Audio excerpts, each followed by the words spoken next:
guys, welcome back to another episode. Today we are going to have conversations all about money. We know you guys are trying to make money. You want to always know the next get rich quick scheme. So we're going to be here to unpack all of that with someone who is so knowledgeable and can give us, the insights, the tips that we need to build wealth and to keep it. So I'm going to introduce my amazing guest, Waithaka Gatumia. Introduce yourself. Tell us what you do. Yeah. You've done the whole job. Have I? It's simple. It's Waithaka Gatumia, and I serve as CEO at Centonomy.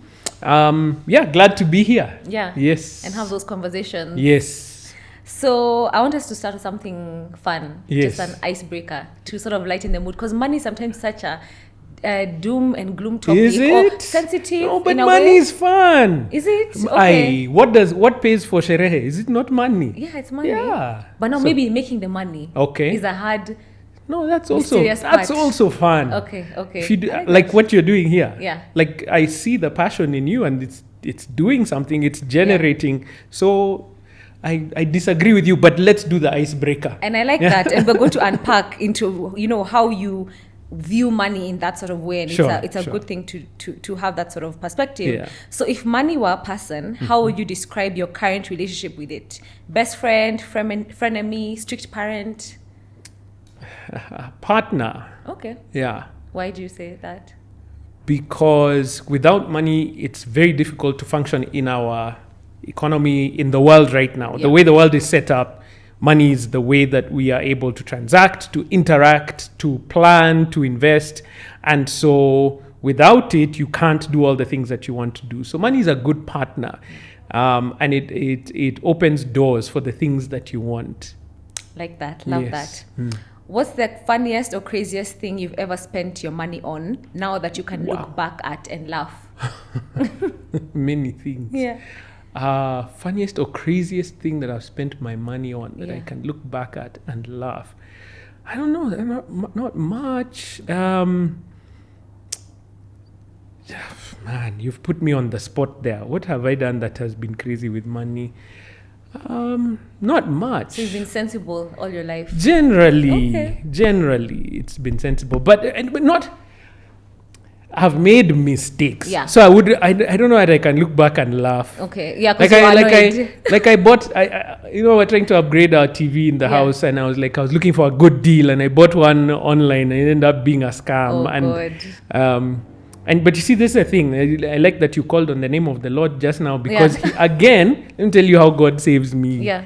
Like all the scams I've ever gone through, somehow God has restored that money to me. Oh, wow. Okay. Yeah. Good. So like with that TV, again, by the grace of God, I made a bank transfer. Yeah. Now the problem is the scammers, they didn't expect that it would happen. And so the name that they've put on their IG page and the name on the bank account that they gave me were different. Okay. So the transaction couldn't go through. So on my side, the transaction went through. Yeah. Then as they tried to reconcile on the other side, it was which name is this? So they just returned the money so to me. Lucky. Yeah, God was with you. I'm telling you, he's on my side. We are so happy to hear that, because that would have been very unfortunate to spend that money being scammed. Yes. Okay, so we have a last few questions for the icebreaker. Sure. Complete the following sentences. Okay. The best thing money has ever bought me was? Time. Wow, true. 100%. Well, when I say time, it's not like it extended my time, but time with my loved ones. What, like on holiday or what you mean? Like, yeah. Okay, I like that. I see it. The strangest thing I've ever budgeted for is? Strangest thing I've budgeted for, made a plan. Man, it must be some of the birthday gifts for my daughters. Yeah. Because they ask for weird things. Well, things that I would never have known about or thought that are important. Yeah. So I will not embarrass them anymore by saying what they are. But like toys that I never thought about. Like I remember there's, and they watch these TV shows and they see like a specific toy that they want. Yeah. And I was like, a stuffed toy for 4,000 shillings? I'm like, really? Okay, but to make them happy. Yeah, you see. So I'll budget and I'll get it. 4,000 bob. For a toy. You're not for understanding? A stuffed toy that they'll forget about like in 2 years. And lastly, the money habit I'm still working on is? I think every habit around money is something you have to constantly work on. Okay. And so for my wife and I, it is being consistent. So we make plans, and then it's keeping to those plans is where the hard work is. And I think that's the thing For everyone. for everyone. I don't know, maybe there are some people who are really super disciplined. Yeah. But most. keeping the discipline is where that's what we're still working on. Okay. And I think that resonates with most of the people who are watching. So, I hope so. Yeah. I hope and so. we're going to unpack, guys. Yeah, we're getting deep into, Because I think sometimes people think, oh, Waithaka talks about money, so he must be rolling in it. It is, life is just easy and this. No, I still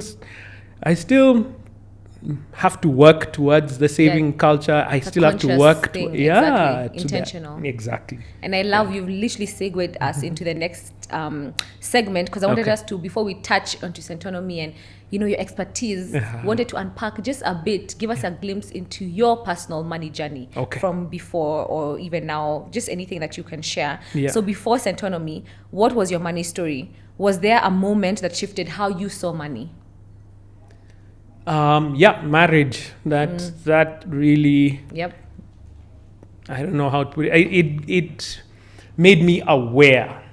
I think before I got married, you kind of just do. You're just doing life. So I was like, in business, you try whatever you want to try. You move out. You take the risks. You're just doing it. And if things work, you're okay. If things don't work, you make your fallback plans.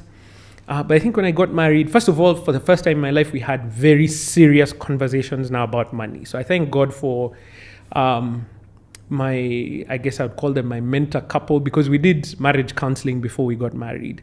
And the Reverend Dr. Ndlovu and his wife were so amazing. They helped us out to unpack these issues. And they said, okay, so what are you going to do? So what's your plan? So where do you come from? So what's your history around money? So what did your parents do about, now and you're sitting across from someone else and you're going to be sharing life. So these were really tough questions. Yeah. And then after literally got home after we got married, and I was like, now it's not just me, so there was a weight to that. And I think that's what kind of got me aware. And so look, I'm not just trying to plug Centonomy. It's that I knew Waithaka for a while before that. And even other friends of mine had done Centonomy before. And so they told me, this is a really good program. You should do it. And it was at that point, just after we got married, that I actually did the Centonomy program myself. I wasn't working at Centonomy at that time. But I got into the program because I was like, I need to understand this for me. Did you do it with your wife or you did it alone? I did it at that time. I did it alone. Okay. But it was, you can't do things alone. It is you attend class, then you come home, and then you sit down, and then you're like, now this is what we learned, and this is what we're going to do. And even my husband and I attended the open day, and thanks for giving us a platform just to share a bit of our story. And we did Centonomy, we did it together, and we did it before we got married. And it was, as you said, you have to have those tough conversations. And I advocate for anyone wanting to build a life with somebody else. Please, money is, I think it's one of the causes of divorce, one of the highest causes of divorce, finances. So it's one of the things you have to talk about, try be on the same page about, don't sweep it under the rug, because later on is when it comes to bite you. That's right. Yeah. Thank you. So the thing is, as you even said, many of us learn about money the hard way when we make the mistake. Can you, looking back in your journey when you were alone or when you were married, like, was there an aha moment where you made a money mistake and you're like, okay, I need to actually be looking at how I make money decisions with a bit more thought and a bit more insight? Biggest mistake I made was in business, because I didn't understand the role of cash flow in business. And so I knew, how do you do a project? You do a project, you deliver, and then you get paid. And then at that point, I was like, okay, great. I was running a production company, like what these guys are doing here, producing. And so I was like, okay, we have money. It was joy. We weren't even paid in Kenya shillings. We were paid in US dollars. Now I was like, okay, where do you go and spend dollars? You can't spend dollars in Kenya. So wife and I on a plane, we went to America to go and spend the dollars that we had earned.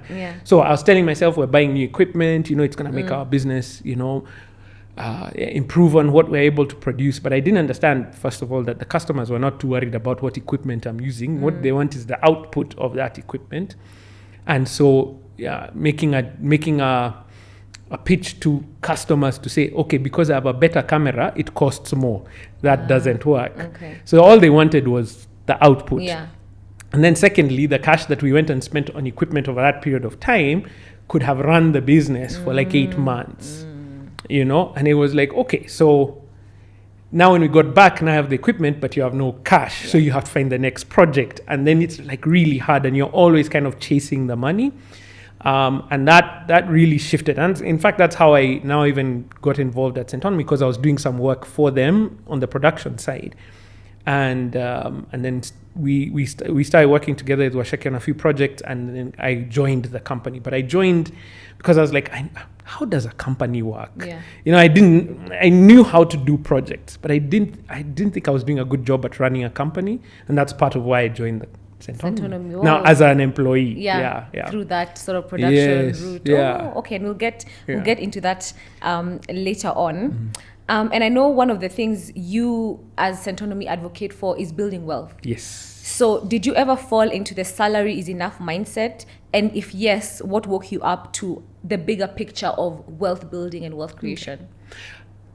This is why I thank God for good parents. Like my mom has always been never be comfortable where you are. She's always been advocating for make sure you're doing something for yourself. Yeah. And even as I've been teaching, I think I've been echoing. I can hear my mom speaking through me as I'm teaching students. And I'm just saying that nobody owes you anything. Like, you know, plan for yourself and be good to others, because that's going to help you along the way.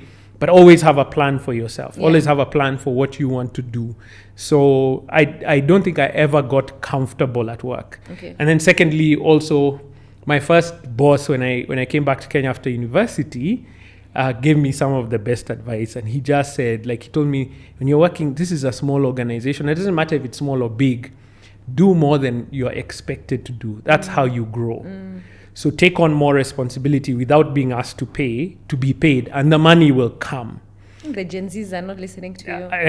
They're listening. No, let me tell you. They're pay me for what my service is. I think that was such a millennial mindset, but it worked, you know, And it still works till to today. And let me tell you, you hire people, I hire people as well, and you're not going to come and, you see, in a market where it's a supply and demand issue, right? If there was low supply of good people, then you can ask for whatever you want, right? But if you're coming with an attitude and saying that this is how I'm going to be working, it's okay. Yeah. We will find someone else. Yeah. There's someone else who's going to do it. Exactly. But I've found, like I'm telling you, even now, and I see it in my team as well, like the guys who come, they show up early. They do more than expected. They help others. And before you know it, you're the one as a boss protecting them. Advocating for them. You know, giving them new responsibilities, but also planning for their promotions. If there's ever a time that you're going to be doing, you know, like over COVID, we had to let people go. There are some people you're fighting for. Yeah. They must stay. So it pays off. It pays off. End. Yeah. Yeah. And what would you say with regards to like personally, how you balancing wealth creation while enjoying life as well? Because we also want to create the wealth, but we also want to enjoy. Yes. How do you strike that balance? So again, I'm telling you, be around good people. Okay. So one of the definitions that Waithaka came up for wealth is the ability to live the lifestyle that you want without having to work. So first of all, defining what you want. So if you want time with your family, with your kids, if you want, define those things so that your money helps you to have time. Like for me, as I said earlier on, time with my family is precious to me. And so my money should allow me to have time with my family. And if I'm too busy making the money and I don't have time for my family, then there's an imbalance there. So our mission at Centonomy is to shift mindset so purposeful people can create wealth and live abundantly. And I think that's the other thing. So people always think, you know, if you have a lot of money, then you're living abundantly. No. Like for me, if I had all the money in the world, but I didn't have a relationship with my children, with my wife, it would mean nothing. that it means nothing. Yeah. Not just with my close friends, with my brother, my sister, and everyone else in our family, then it would mean nothing.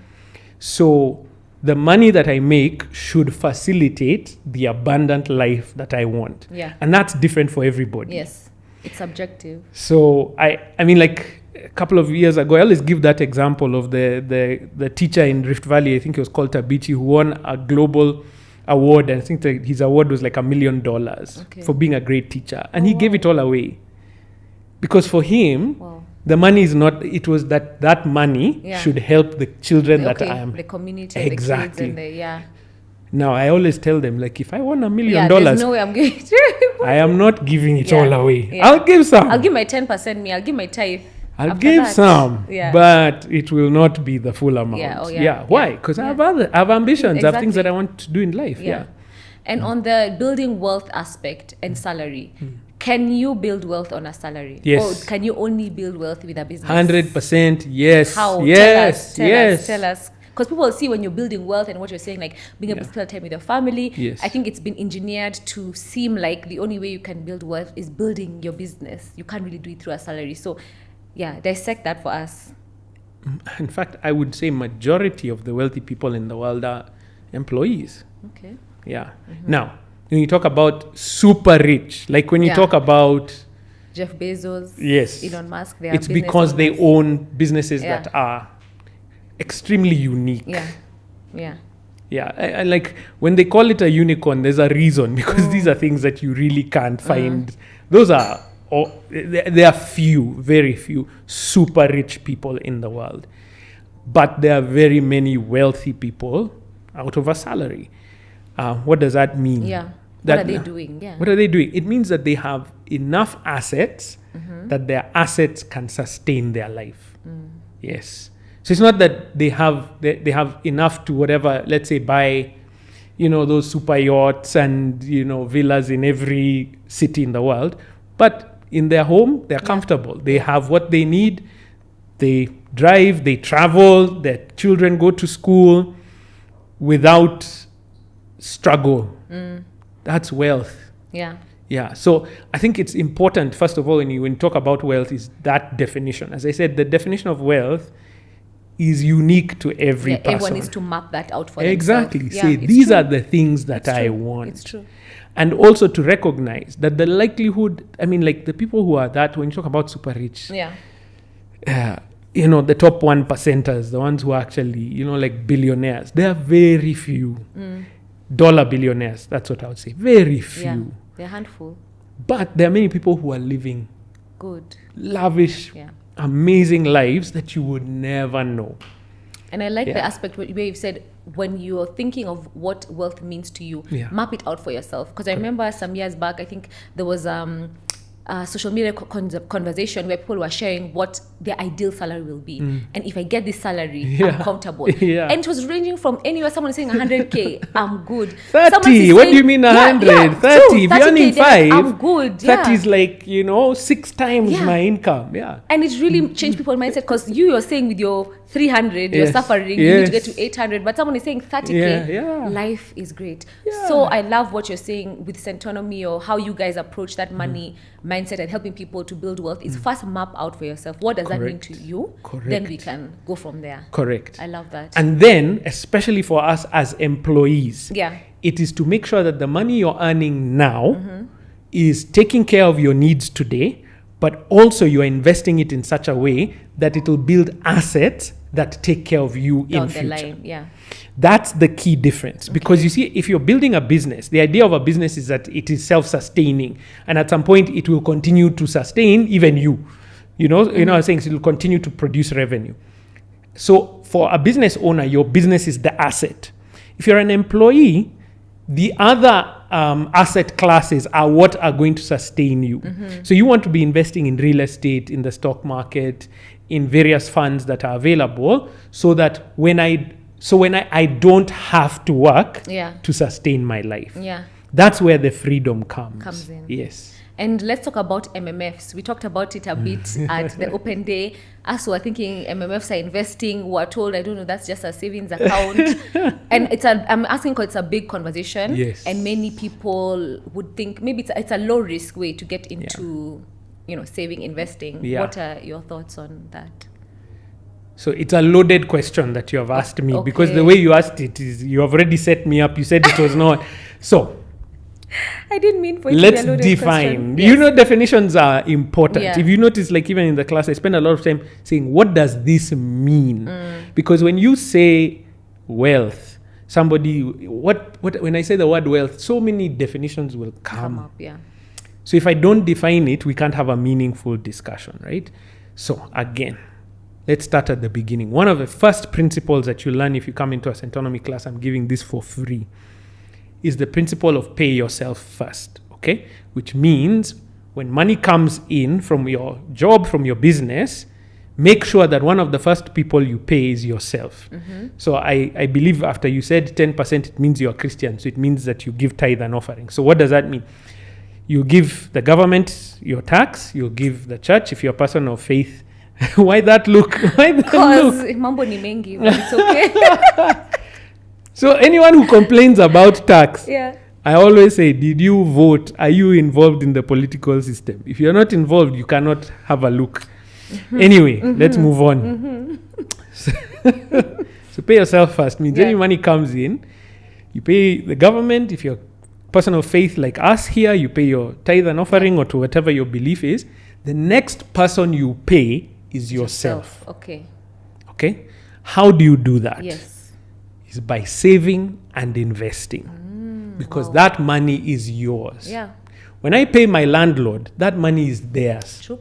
When I pay the supermarket, that money goes out. Yeah. When I go for sherehe, please, those people who are saying, It's for me. oh, sherehe is how I pay Myself myself. Please, when you go to the pub, when you go out, whatever it is, Yeah. they are not giving you money. Yeah. You're the one giving them. Exactly. So that's, when you save and invest, that's money that is Paying yours. yourself. Wow.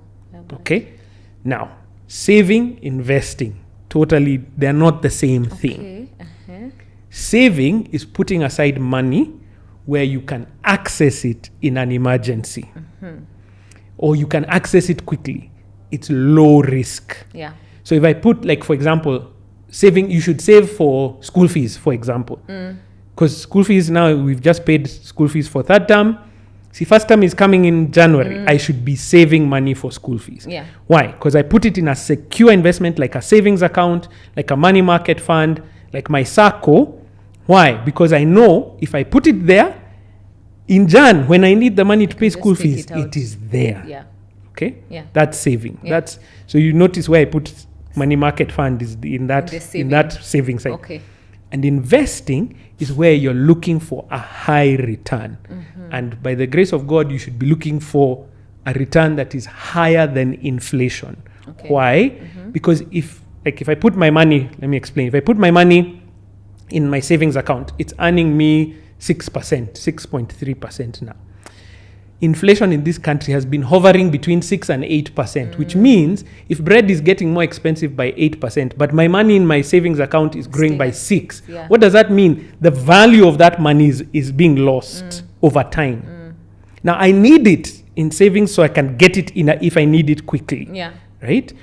But I need to be investing so that I'm actually getting a return and my money is growing so I can benefit from it in future. That's the difference between saving and investing. And I must do both.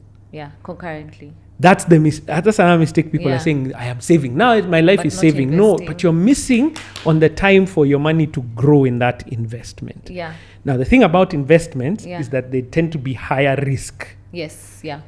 So I do not put my money for school fees in the stock market. Yeah. Big mistake. School fees for January. Because I don't know within these 3 months what's going to happen. Yeah. 4 months, what's going to happen in that period of time. Yeah. The market could go up and I'm like, yeah, or it could go down. But I put money, for example, for long term, like for my kids' university, 10 years plus in investments, because I know over that time it'll go up, down, up, down, up, but generally the trajectory will be up. So you said money. You see, long stories. When you talk to a teacher, that's the problem. No, but I think you've broken it down very well and simply. No, you started on money market. Yes. Now let me get to a money market fund. So again, understanding is what matters. When you hear the word fund, it means it's an asset class, which in Kenya we would call a unit trust. In the US, you'd call it a mutual fund. All it is a collective investment. So we say company X has a money market fund. So we give them our money. They have who is called a fund manager who goes and invests that money on our behalf. Okay. Now the name of the fund tells you what that fund is about. So when you hear money market fund, it's invested in the money market. What is money market? Savings. So they'll take your money, let's say, for example, in a money market fund and go to KCB. Now, KCB will give them a higher return because they are bringing 2 billion shillings. You see, if you go with 2 billion to KCB, you can negotiate. Don't give me the same rate as this guy who's saving 500 bob. Of course, yeah. Okay? So you can get a higher rate of return. And then low risk, like treasury bills. Bills. Yeah. Which are short term, and you're getting a bit of a return, and then they're able to bring. So the assets that they are investing in are also low risk. Yeah. So there's not going to be a lot of fluctuation in those ones. That's what a money market fund is essentially. So it's like a savings account. And as I said, the returns, if you look at locally, the returns have been between 7 and 11%, around that space. Inflation is the same as that. So you're not getting a high rate of return. That's why you'd consider that a good place for saving. Okay. Yes. Makes sense. I think you've perfectly explained it. So you guys, you've had it here. Yes. It's saving. You're not investing, but But at least it's a they are step you're good. taking, and it's good, and you're getting Very a return. good. Yes. So put some money in an MMF. Yes. And you've spoken about paying yourself first, the Yes. tithing, the investing. Is there a breakdown? Like if someone has gotten their salary today, would you give them a percentage breakdown? How much should they put in saving? How much should they put in everyday expenses? How much? Yeah, just a rough. Never. Oh. Okay. Yeah, because we are different. Oh. If I come and tell somebody with 5 children, save 30% of your income, he'll laugh at me or she will laugh at me and walk out of the... Why? Because 5 children and parents you're taking care of, the responsibilities are massive. Yeah. And your income is already probably stretched. But I'm generalizing, okay? It may be different for different people. If I look at a single person, just gotten a high-end job at a law firm or whatever, and I tell them to save 30% of their income and they can survive literally well on 10%, I would be misadvising them to say only do 30%. True. So at Centonomy, we advocate for goal-based saving and investing. Goal-based. What does that mean? Yeah. You save and invest based on the goals that you have for life. Okay. So for that parent who's thinking about their children, going to university, for example, I will invest for university. So you see, it's not a percentage question. Yeah. I will say, so here's a good way. I'm not sure. Do you guys have kids yet? Yes, we have a daughter. You have a daughter. Very good. Yeah. Where do you want her to go to university? Where would be talk about the kind of university you'd like her to go to. Similar to me, abroad, the UK, the US. Yes, very good. She's how old?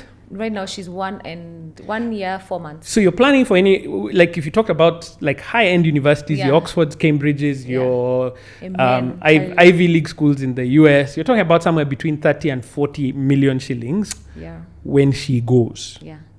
And it could even increase by that time. So, it's not 40 million now. It is less than that. I'm saying I've actually adjusted for inflation. Okay, for inflation. Okay. I'm saying between now, and 17 years from now, when she will come and ask you, how do you raise 40 million for that one child? Yeah.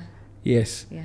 So you start an investment plan for that. Exactly. But you see, if you just said, I want my child to go to university, so a local university maybe in that time will probably cost you maybe 3 million shillings or so. There's a difference between 3 million and 30 million. Of course, yeah.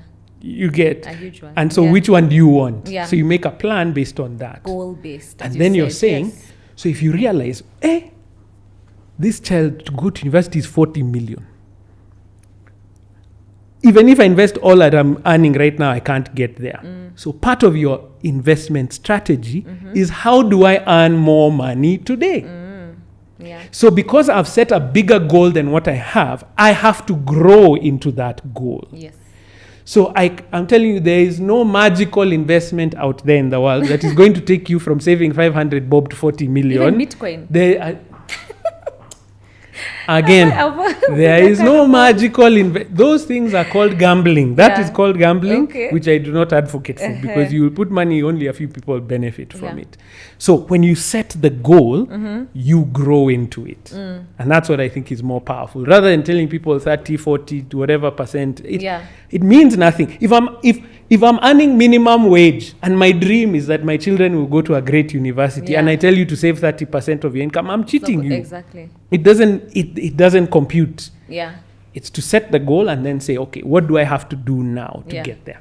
And I love that goal-based saving sort of mindset, because you've said you're not painting everything with everyone with the same stroke, and it makes it more unique to their needs. But now I'm wondering, what if someone's goal is a vacation in the Maldives? Now, are you guys helping? Is Centonomy helping people to achieve that, or it's financially irresponsible? It is brilliant. Okay. Because we said wealth is the ability to live the lifestyle that who wants? You.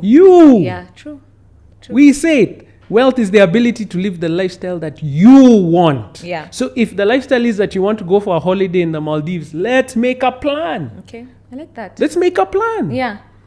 I always give this story because it changed my mindset. When I started working at Centonomy, I had one of my colleagues, her name is Wendy. Wendy is now running another company around. So hi, Wendy, if you're watching this. Wendy was in her 20s at that time. And she literally lived this out. And she, for a year and a half, her and her friends saved up. Wow. Next thing we were seeing was selfies in front of the Eiffel Tower, Big Ben. They went to 9 countries in Europe in their 20s. In their 20s. Yeah. That's finance. That is living abundantly. That's what your money should do. Your money should facilitate the life you want. Yeah. So I also know that while Wendy was going on holiday, she was also saving for her future. Yeah. She was also paying towards her pension. Yeah. She was also paying down her debt. So it's not that just because I'm saving and investing that I can't live my life today. What's the point? True. It's to live now well and also live in the future. That's 100%. The goal. I love that. I love that you've broken that down, because many people feel like I should feel bad for enjoying my money, or if I'm doing this, then I'm being financially responsible. But two things can exist at the same time. You can have a good time and... Let me show you financial irresponsibility, or can we use an even stronger term, financial infidelity. Okay. So if Wendy was planning for this trip to Europe, right? And then along the way, over that one, maybe after a year of saving, now they're 6 months from their goal. So there's cash. You see, the thing is, there's money available. If I happened to have a fundraiser around that time for my wedding, and I tell Wendy, you're on the committee, I need you there. And then Wendy goes to her Europe trip account and withdraws so that apparently Waithaka's wedding can have flowers in the place. Now that's financial infidelity. True. Why? Because you're taking money that had a goal and you're moving it to another thing. Yeah. Yes. Yeah. I mean, come on, guys. Life is for living, but you make the plan. Now, I'm not saying that Wendy should not contribute to my wedding. Yes. Okay, I'm just saying if that money was allocated, it has been allocated. And if we keep changing those allocations, that's why we never move forward, because then you don't go for the holiday, you don't buy the house, you don't do the thing that you wanted it to do. You're going to do. Yeah. And so that's how we struggle a lot, especially here in Africa. We struggle a lot because we have this communal aspect to our lives, which is one of our strengths as Africans. And also weakness. But yes, it is a weakness when you can't do it under control, because everyone has needs. So make a plan for them, and then make a plan for yourself and stick to it. I think that's where the issue is. And we're going to touch onto that as well. But I wanted to ask, so I know in your role at Centonomy, you've gotten people from all walks of life, all age groups, you know, the all Gen around Zs, the world. all around the world as well. Wow, man. So have you observed from like the Gen Zs, the millennials, the boomers, generational sort of money mindsets? Yeah. And what have you seen, or what can each learn from the other?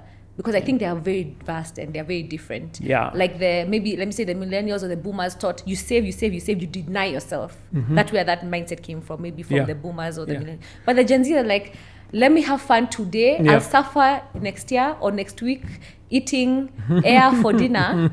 But I went out with my friends, you know. Give us your insights. So that's one of the amazing things about being in the Centonomy class, because you have people from around the world, from different contexts, different age groups, and it's so powerful because it forces you to think differently. So your I don't know, you kept missing the Gen X's, which are in between the boomers, then X, then millennials. Yes. So boomers, you are now. So you're Gen X, I think. I imagine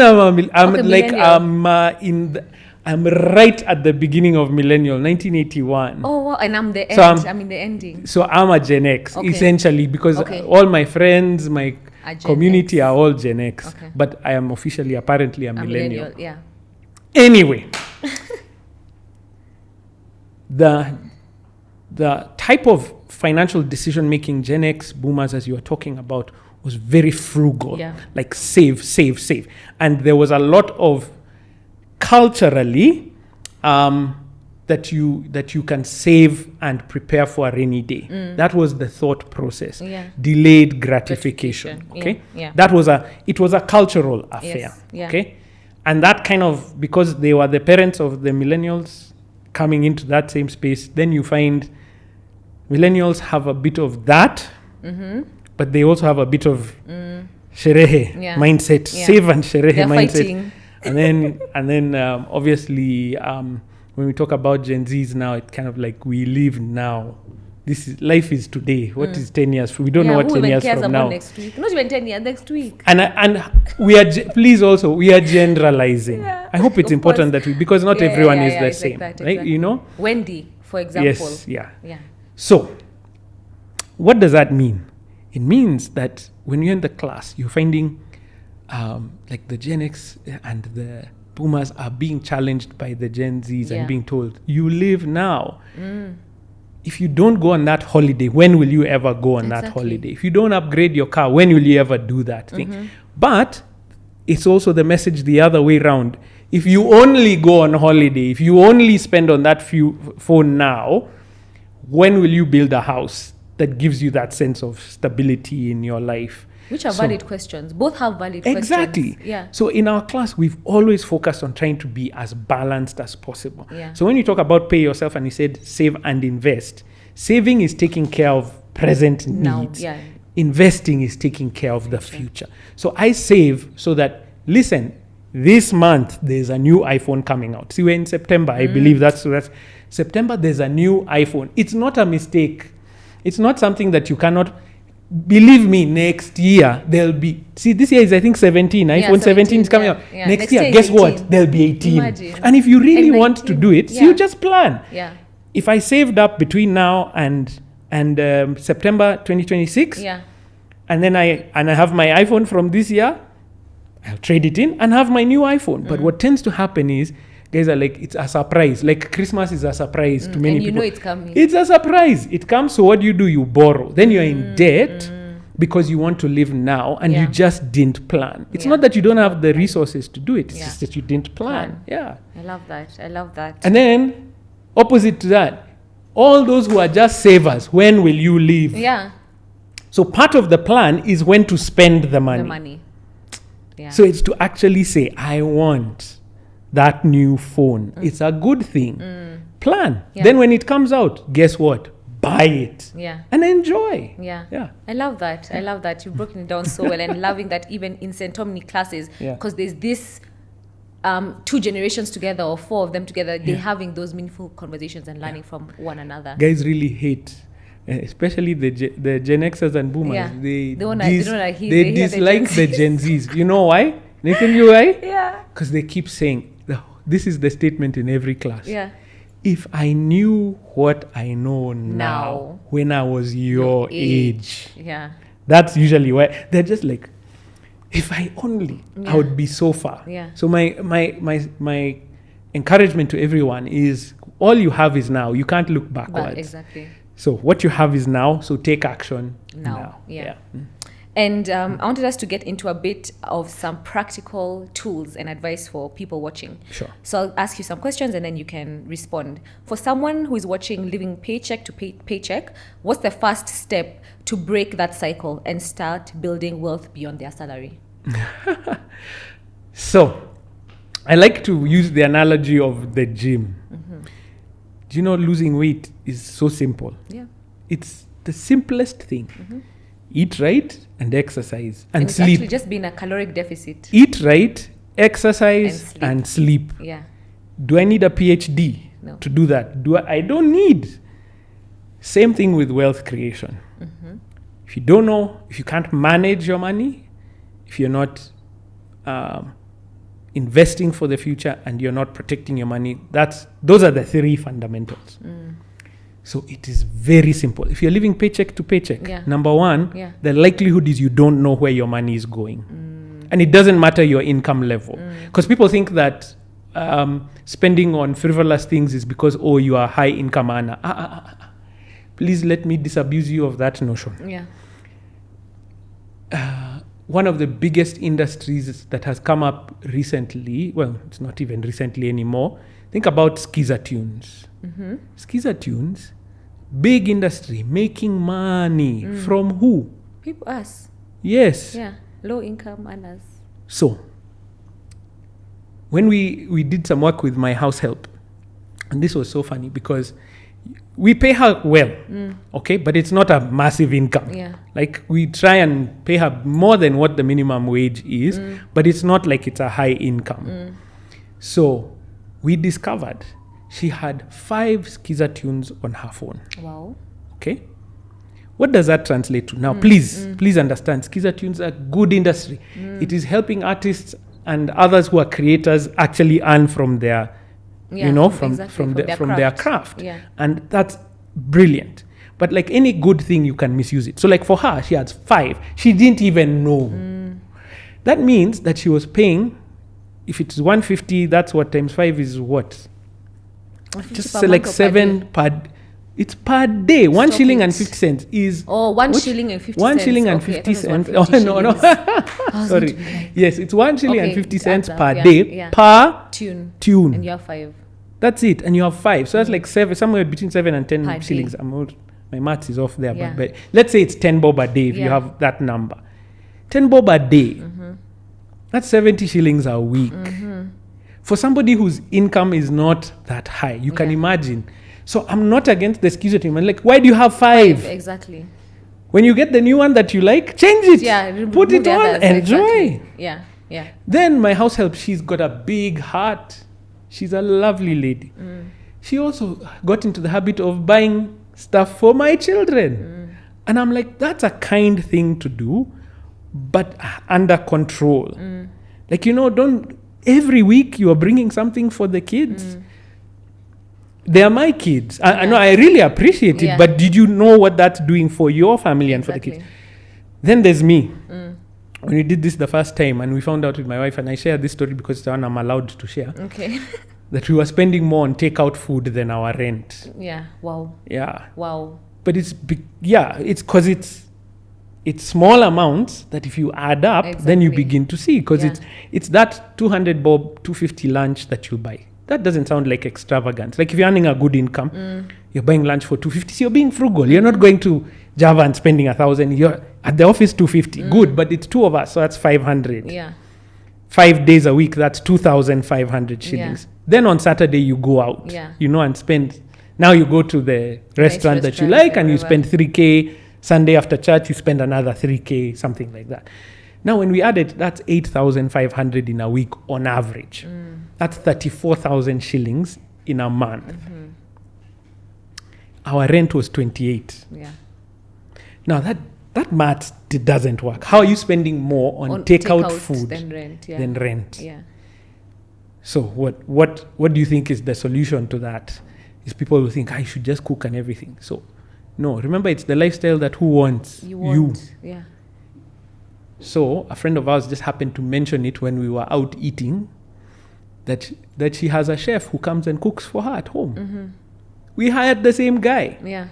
And we ended up saving close to 7,000 shillings a month from having someone cook for you at home rather than eating out the same way that we were doing. Yeah. And then you still have the money to eat out when you want. Exactly. You've just limited it in a way. What you've just controlled. You have food. Yeah. Yeah.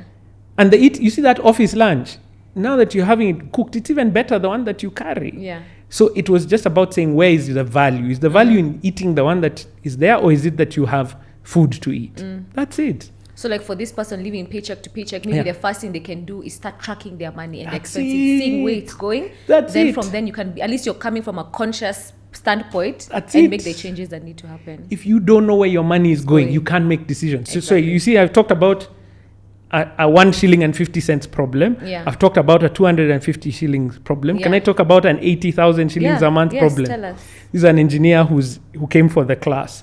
And because he's a sharp guy, he's being promoted regularly. So this was what happened.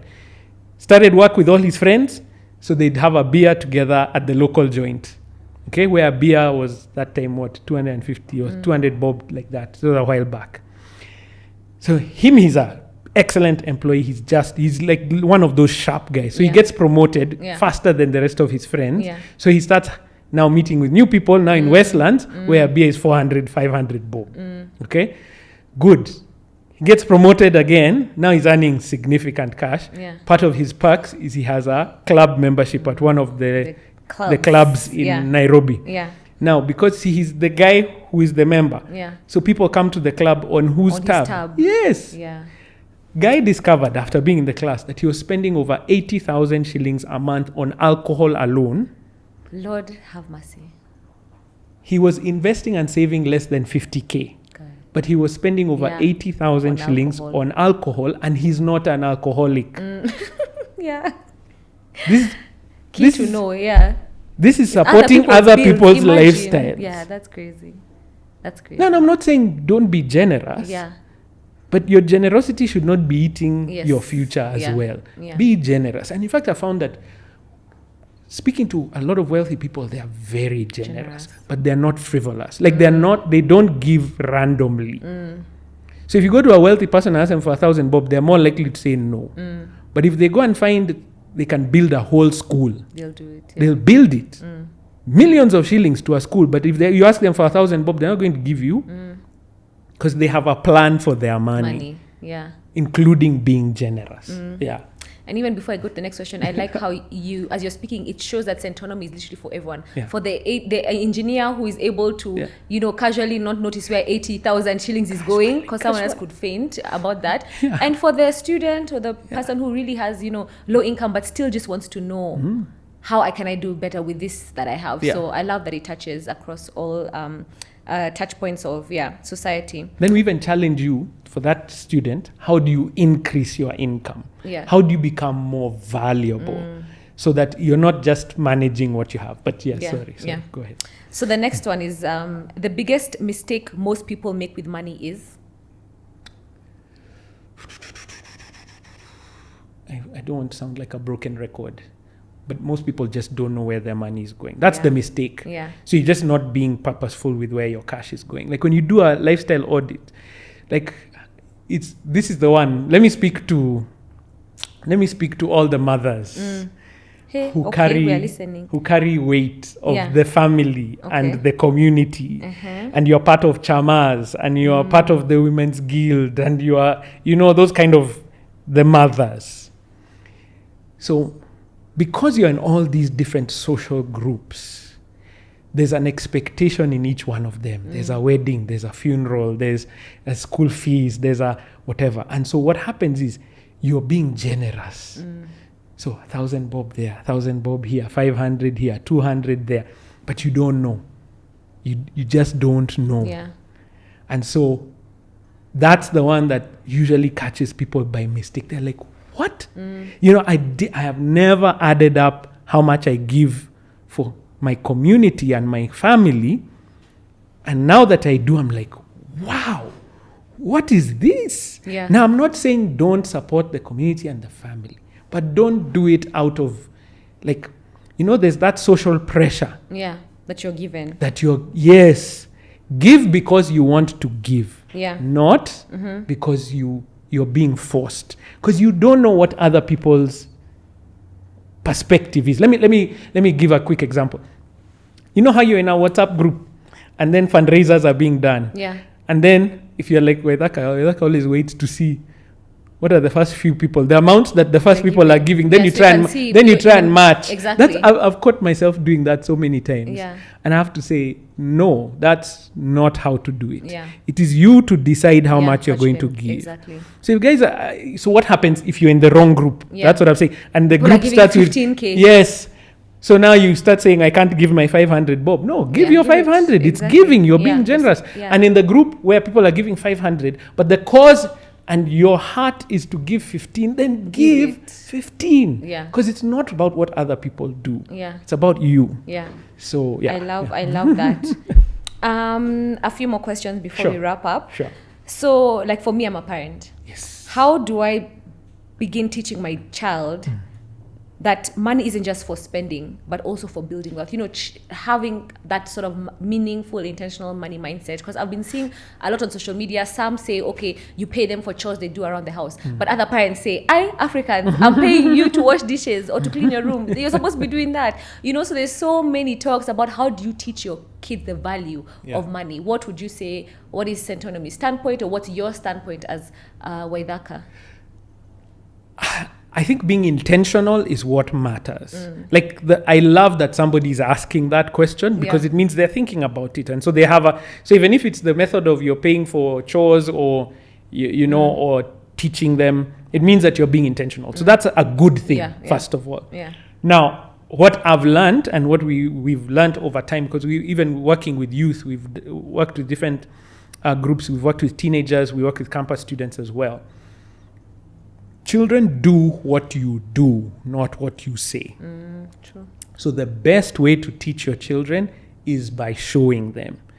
When you're going shopping with your daughter, please make sure you have a shopping list and make sure that what she asks for is on the list before you go out. Okay. So like for us, it used to be when you're doing a shopping list, you ask your kids, when we go to the supermarket, what do you want? Yeah. They still love lollipops, so I don't know why they just... Lollipops? So you put a list there, lollipop. Yeah.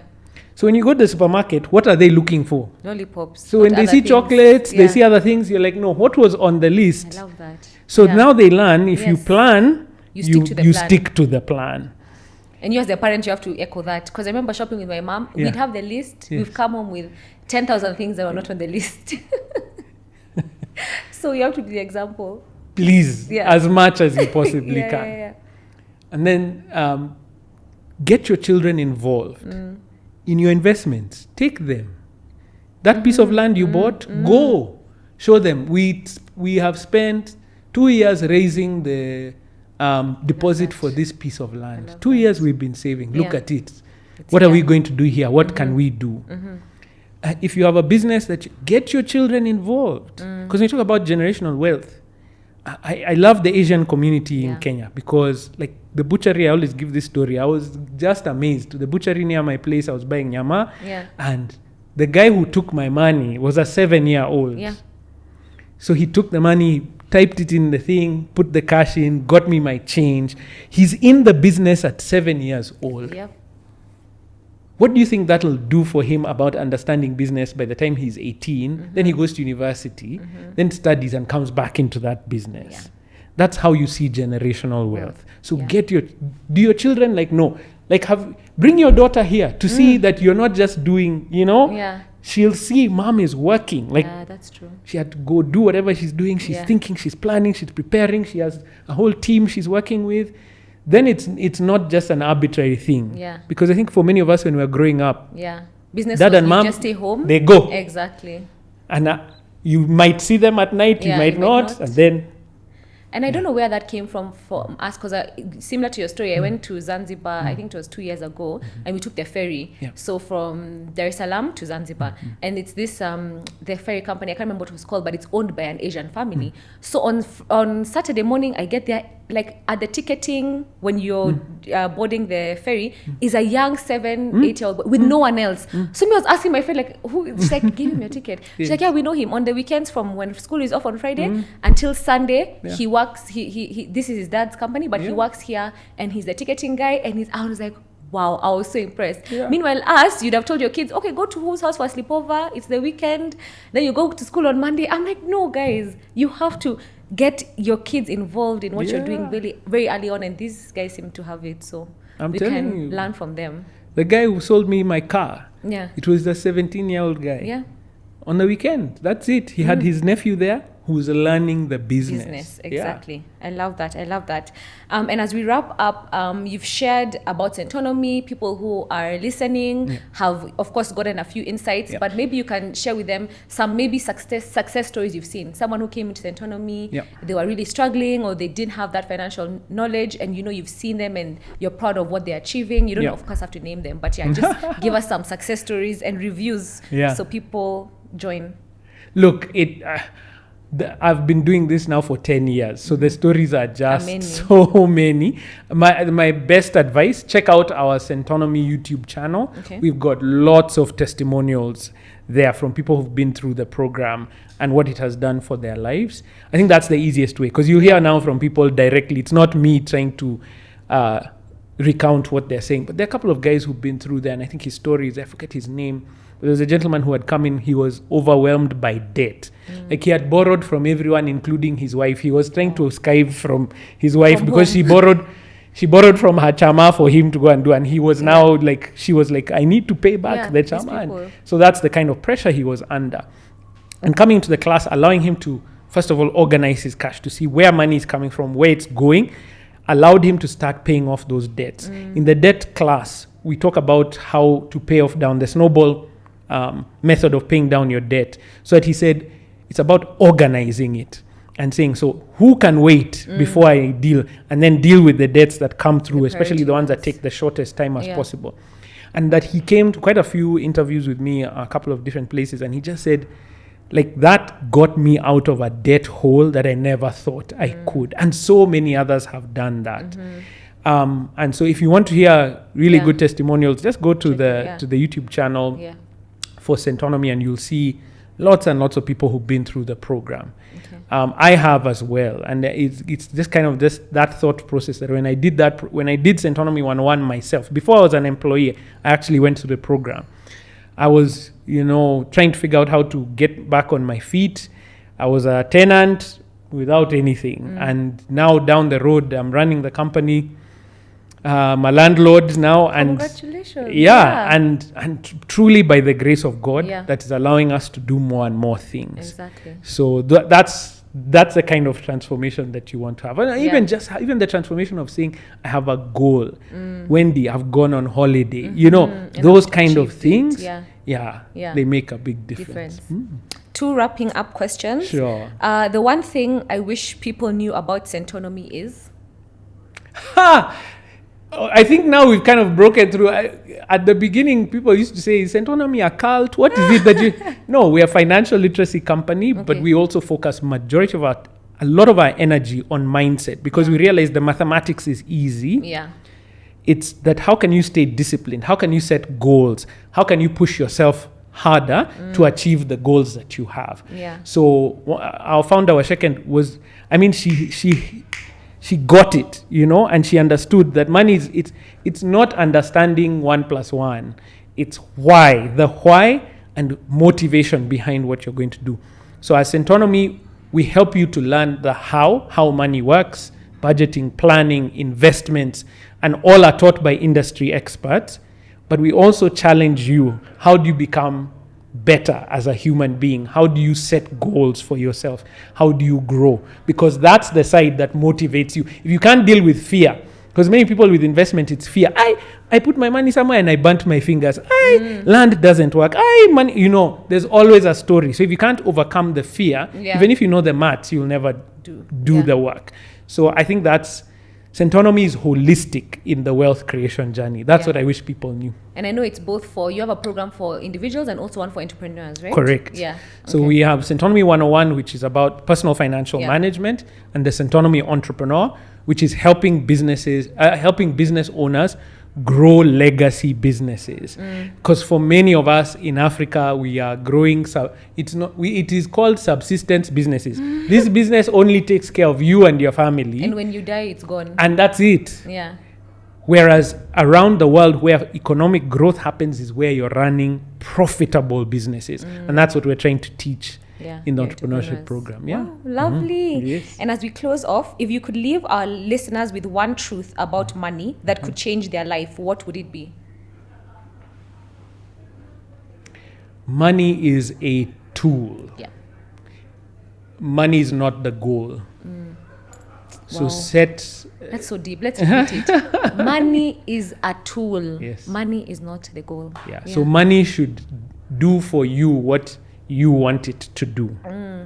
Can I steal from our founder Washeke? Washeke says, if you don't give money a job description, it will find its own. Yeah. You have to give your money a job description. Yeah. I've discovered that everybody has a plan for your money.